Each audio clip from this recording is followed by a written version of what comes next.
pag marami ang naiinom mo. Dahil sa lakas ng alon. Tuloy-tuloy ang pagsisid ng buhangin ni Buboy. At sa bangka naman, ang pagsasako ng mga kasamahan nila.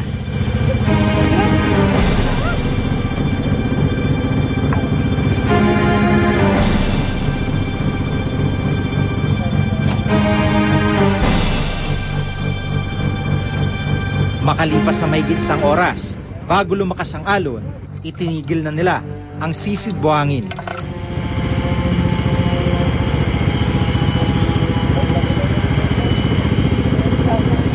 Masakit po. Minsan nga po, ano pa sa utak eh. Masakit dito. Hindi masyado nang malalim yung sinisisid.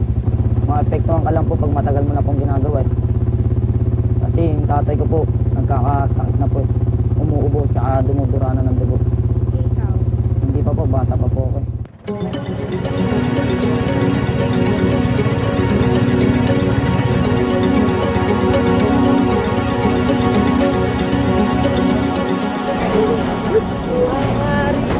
Dito sa bagsakan ng buhangin nila dinala mga naipong sako. 160 pesos lang ang kinita ng grupo nila Buboy. Sa dami nila maghahati-hati, pumapatak na tig 20 pesos lang ang kanilang iuwi.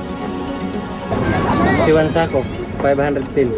O, gasolina, 350 pa. 350 ka kalta sa gasolina namin. Magkaroon natira na ito, 160. Aminado rin ng Department of Labor and Employment na napakahirap sugpuin ng suliraning ito. Ay, hindi lang yung problema dito sa atin, kundi problema ng buong mundo.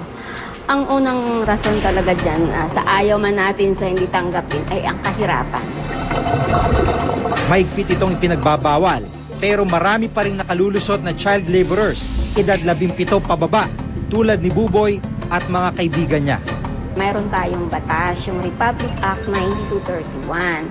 Pero nakafocus naman po siya doon sa mga may employee-employer relationship at saka doon sa mga nasa movie industry, yung entertainment industry. Yun yung nakasaad doon sa batas. Pero yung particular, kasi yan wala naman silang employee-employer, di po ba? Pero kahit na po wala yan, child labor pa rin yan at ina-address pa rin yan ng Department of Labor. Ang gobyerno naman, hindi naman yan tumitigil ng doon na lang hanggat tingin na lang sa TV, hanggat hindi naman.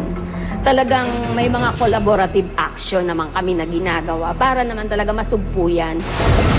Isang malagim na katotohanan ng pagiging talamak ng child labor sa Pilipinas ayon sa Global March Against Child Labor. Mayroon pa rin 4 na milyon mahigit mga batang nasa child labor at kalahati dito ay mga makukonsider natin sa hazardous situation o yung mga trabahong mapanganib para sa kanilang sarili.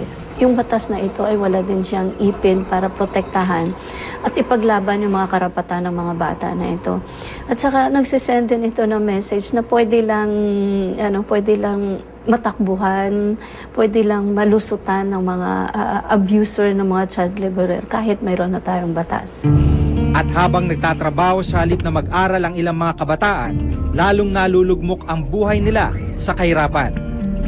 Once na yung mga bata kasi ay hindi natin ma-remove sa ganong sitwasyon, most likely mag-shift lang yan ng iba pang mga mas malalala pang mga trabaho. Ang challenge talaga sa atin is how to provide a broader option na yung ating mga bata ay dapat nasa paaralan at hindi nasa pagawaan o hindi kaya nandoon sa kung saan man sila ay pwedeng maaapi at doon ma-violate yung kanilang mga karapatan. Sinamahan namin sina Buboy at Abo para magpatingin sa espesyalista.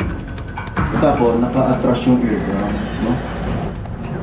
Oo, ito, may butas, ito. Although gumagaling na rin.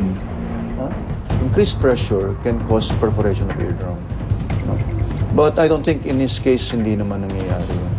Ito kay Buboy. No? May sinusitis eh. Frank sinusitis si Eduardo.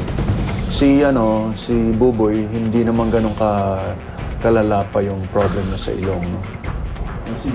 Payo ng doktor, itigil na raw nilang pagsisid buhangin dahil nakasasama ito sa kanilang kalusugan.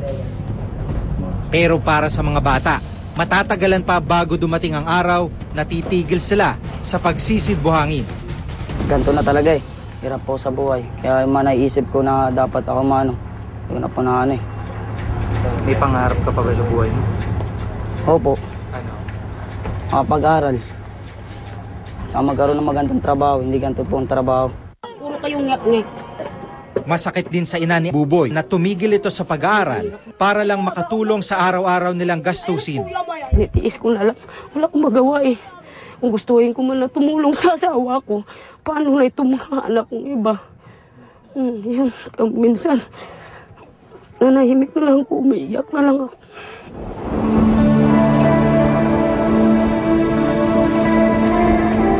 Sa kanilang murang edad, tila tanggap na nila Buboy, Atan at Abo na sa Baseco magsisimula at magtatapos ang istorya ng kanilang buhay.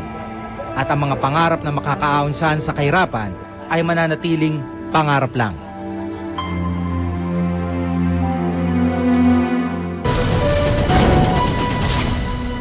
Pag pinasok ng tubig alat ang mga lupainan, mga bukid doon, ang mangyayari is wala nang tutubo pa. Ansan pa kukuha ang mga tao ng kanilang kabubuhay? If an investor can fulfill all the necessary requirements of law,